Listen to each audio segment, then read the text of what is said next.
Today is a very nice day, very peaceful day. It feels like it has been a while since I last talked to you guys. So I thought just for like a new content, I decided to, try and film outdoors even though it's very scary talking outdoors. I think I was very overwhelmed. Singapore went back to phase 2, so everything had to stop, even my job, and I wasn't very inspired to make any videos. I was actually dreading to make videos. Next week I'm going to go back to work, which is great. I've pondered about lots of things, and one of it is actually my financial situation. I am in much better financial situation now, but by no means I am a millionaire. But I think just taking the past 1.5 months to reflect on how I went to the point of being broke every single month to now where I can actually have enough to actually save. While I was reflecting, I obviously was also reflecting about what did I do wrong. I am actually currently in debt for quite a lot. It's not like I have a medical crisis or a student loan or mortgage to pay, so technically I don't have the reason to be in debt, but here I am. For the record, I am a freelancer, have been a freelancer since 2016. While I was reflecting, I realized that there was 2 situations that got me into so much debt. One of them is actually the situation where I actually owe my landlady money. So for the context, I am a Singapore permanent resident and my parents do not live in Singapore, so I have been renting, and while they have been the one who paid for my expenses and rent since I was young, I started supporting myself when I was 19 years old.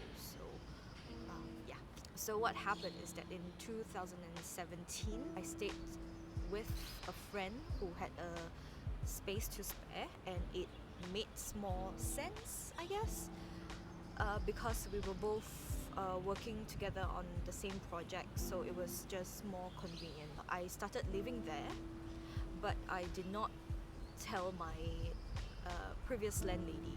Sorry, she should be still landlady back then. So I didn't tell my landlady that I wanted to terminate my contract. I don't know why, honestly. Maybe it was me dreading moving all of my stuff over. If you guys move around a lot, you will know what I mean. I did not tell her at all, so I procrastinated. And when I finally got around to tell her and officially moving out, I have accumulated a year's worth of unpaid rent, which is stupid. Yeah, I mean, she could have just thrown away my stuff and rent that room to someone else and she can earn money from there. In the meantime, I was actually hoping that she could take the hint and not charge me for the months that I was not in, but it's stupid lah. So what's the lesson? Terminate your contract as soon as you don't need it anymore. Like whatever that service is, just don't delay it, guys. Seriously, it's not worth it, and your future self will thank you for it. Thank God my landlady was very nice and very understanding, so we agreed on monthly payments as much as I can on my part until the whole sum is paid off. So that's what I'm doing now. Alright, so that was the first situation. The second situation Yeah, I owe people money, but this time it's not my landlady. This time is my personal trainer. I mean, of course, he's not my personal trainer anymore. So what happened is that back in 2019, I was invited by a dear friend to be her bridesmaid. I was very, very excited because it was the first time that someone has ever asked me to be their bridesmaid. I was determined to lose weight to look good in the bespoke bridesmaid dress. So at first, I tried to lose weight on my own, but it didn't work. Me ain't got no discipline. I was freaking desperate to lose weight, so I decided to engage a personal trainer. The training was very effective. I was losing weight and I was eating very healthily. At that point of time, I thought it was a very good investment, you know. The wedding was in October, so I did lose weight and I went to that wedding.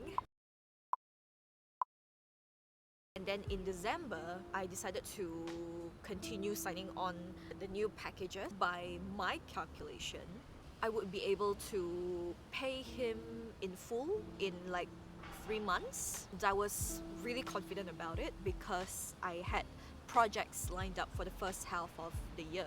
And at that point of time, I didn't know that shit was going to hit the fan. And then, yeah, COVID-19 happened. My projects ended up being either cancelled or postponed. I lost all of my income and I didn't have any money saved to pay him, so I was really counting on those projects that were cancelled. So I had no choice but to tell him the truth and ask him to wait. So the same as my landlady, we agreed on monthly payments as much as I can until the sum is paid in full. But to be clear, I have already paid up this debt, so I am debt-free from my personal trainer. So the lesson learned here is that do not spend money that you don't already have. This is especially true for freelancers like me, for whom income does not come in regularly, which all leads up to my final point. So apparently I was not managing my money even though I was keeping track of all of my expenses. You just know how much you spend, but you don't budget on what you are spending on. What do I mean by this, right? So going back to my first example of my landlady, even though I wasn't paying her monthly when I should have, I also did not put the money aside, and instead I spent it all on other things. As for the situation with my personal trainer, that taught me that just because I have money in the bank and money coming in the future does not mean that I have money to spend. As freelancers, number one, our income is very unpredictable. Our future projects may be cancelled or postponed, and our income stream may dry up. Just look at what happened during COVID. Like, literally all of my job were gone in just one night, and it is indeed very scary. And number two, even when there is money in hand, it does not mean that we can just spend it all. We have to always bear in mind that this money will need to last us until the next tranche of money comes in. I think the second one was really what I have been struggling with before COVID happened. But thanks to COVID, I have been reflecting on all of my mistakes. Having an accountable friend helps, especially for us freelancers, because our income is so unpredictable. We have to be even more diligent about managing our money. So yeah, that's it, guys. I hope you guys are doing well wherever you are. Thank you, everybody. Bye. By the way, guys, I'm wearing this lipstick that doesn't smudge.